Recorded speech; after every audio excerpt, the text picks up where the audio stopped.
সারাদিন শুধু স্লোগান দিলে রাজনীতি হবে না বাবা। শহীদ যা করছে তা করতে হবে। শুধু মুখে কথা বলে আর চিৎকার করলে স্লোগান দিয়ে তাহলে দিলে হবে না। শহীদ জিয়া যা করেছে আমাদের এটাই করতে। গতকাল আমাদের বিএনপির 47তম প্রতিষ্ঠা বার্ষিকী হচ্ছে। প্রতিষ্ঠা বার্ষিকী তো বুঝিয়ে না সবাই না। এই দিন বাংলাদেশের স্বাধীনতার ঘোষক, মুক্তিযুদ্ধের ঘোষক শহীদ প্রেসিডেন্ট জিয়াউর রহমান বাংলাদেশকে সত্যিকার অর্থেই একটা সমৃদ্ধশালী গণতান্ত্রিক বাংলাদেশের যে বাংলাদেশ হিসেবে তৈরি করবার জন্য একটি নতুন দল গঠন করেছিলেন। এই দলটির নামই হচ্ছে বাংলাদেশ জাতীয়তাবাদী দল বিএনপি। তার আগে তিনি একটা ফ্রন্ট তৈরি করেছিলেন। সেই ফ্রন্টে বাংলাদেশের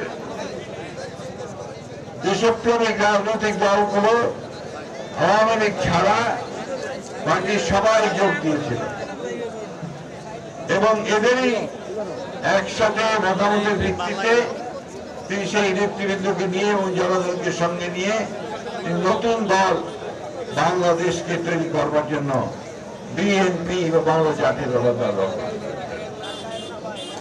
আপনারা পুরো মানুষ সবাইকে আমি দেখতে পাচ্ছি এখানে দূরে দূরে আছেন। তারা জানেন যে বিএনপি গঠন হওয়ার পরে বাংলাদেশে একটা নতুন একটা উদ্দীপনা সৃষ্টি হয়েছিল। মানুষ 1972 সাল থেকে 75 সাল পর্যন্ত আওয়ামী লীগের যে দুঃশাসন দেখেছে, যে লুটপাট দেখেছে, হত্যা দেখেছে, গণতন্ত্রকে হত্যা করা দেখেছে এবং সবশেষে সমস্ত রাজনৈতিক দলগুলোকে নিষিদ্ধ করে দিয়ে একটি মাত্র দল বাকশাল তৈরি করেছিল। বন্ধুগণ, সমস্ত পত্র পত্রিকা বন্ধ করে দেওয়া হয়েছিল। কোন বাক স্বাধীনতা ছিল না, কেউ কথা বলতে পারত না এবং সমস্ত মানুষের যে ন্যূনতম যে মানবিক অধিকার, সেই মানবিক অধিকারগুলো শেখ মুজিবুর রহমান কেড়ে নিয়েছে। এই কথা আমরা ভুলিনি, বলতে পারি না। আমাদের নেতা, আমাদের দলের প্রতিষ্ঠাতা শহীদ প্রেসিডেন্ট জিয়াউর রহমান আমাদেরকে সেইখান থেকে মুক্তি দিয়ে একটা গণতান্ত্রিক বাংলাদেশ নির্মাণ করবার কাজ শুরু করেছিলেন। আগে ছিল মাত্র একটা দল বাকশাল, আর উনি করলেন অনেক দল, বহু দল।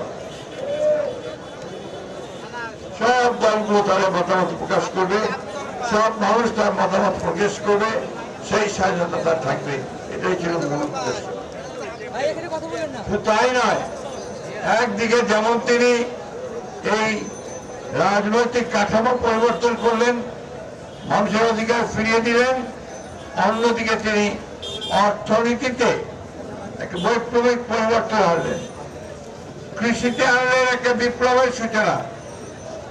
যে বাংলাদেশে 1974 সালে ভয়াবহ দুর্ভিক্ষ হয়েছিল, লক্ষ মানুষ না খেতে পেয়ে মারা গিয়েছিল আওয়ামী লীগের দুঃশাসনের কারণে, সেই বাংলাদেশকে 75-76-77 সালে তিনি উদ্বৃত্ত ধান উৎপাদনের দেশে পরিণত করলেন এবং বাংলাদেশ থেকে ধান রপ্তানির ব্যবস্থা করলেন। বন্ধুগণ, প্রতিটি কলকারখানায় উৎপাদন বন্ধ হয়ে গিয়েছিল। সেই কলকারখানাগুলোকে খুলে দিয়ে 3 শিফটে কারখানা চালু করার ব্যবস্থা করলেন। তিনি গ্রাম থেকে গ্রামান্তরে পায়ে হেঁটে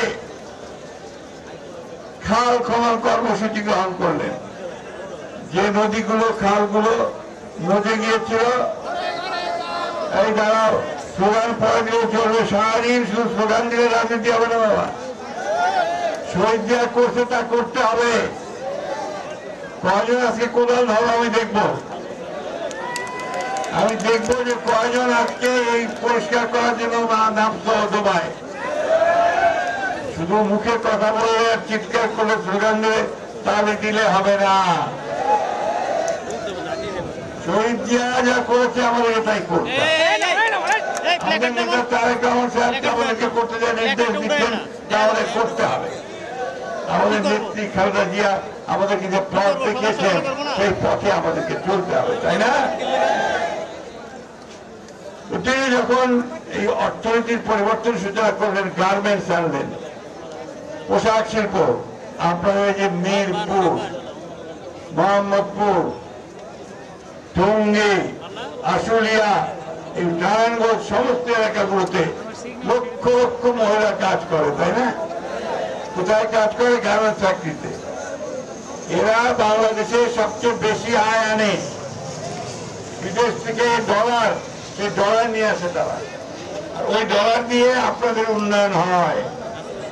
আপনাদের যে সমস্ত খাওয়া আমরা উৎপাদন করি না, তেল, লবণ, এই সমস্ত জিনিসগুলো আমদানি হয়, আর ওখান থেকে টাকাটা দেওয়া হয়।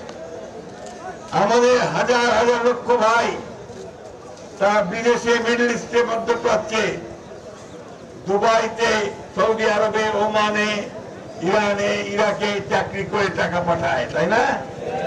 সেই টাকা দিয়ে কিন্তু আমরা বাবুগিরি করি, ঠিক না?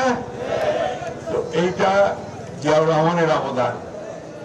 এই কাজটা করেছিলেন জিয়াউর রহমান। তিনি মানুষকে নতুন একটা স্বপ্ন দেখিয়ে কাজ শুরু করেছিলেন। ওই সময়ে শুধু দেশে নয়, বিদেশে বাংলাদেশের মর্যাদা অনেক উপরে উঠে গিয়েছিল। বাংলাদেশকে যখন আপনার দুর্ভিক্ষের লোক মারা যেতে শুরু করলো, তখন আমেরিকার আপনার পররাষ্ট্রমন্ত্রী হেনরি কিসিঞ্জার তিনি বললেন, বাংলাদেশ একটা বটমলেস বাস্কেট, অর্থাৎ একটা তলাবিহীন ঝুড়ি। ওই ঝুড়িতে যা রাখবো সব পড়ে যাবে, সব খেয়ে চলে যায়, খেয়ে চলে যায়। আর ওদের নেতা শেখ মুজিবুর রহমান তিনি নিজেই বললেন, যেদিকে টাকায় শুধু টাকার দল। মনে আছে আপনাদের? অর্থাৎ যারা দুর্নীতি করে টাকা পয়সা সব নিয়ে চলে যায়। তিনি বললেন, অনেক কম্বল আসছে সেসব বিদেশ থেকে বাংলাদেশের জন্য, সব কম্বল আমরা নেতারা চুরি করলো। তিনি বললেন, এত জন এত কম্বল আসলো, আমার কম্বল লাগবে। এই ছিল তখনকার বাংলাদেশ।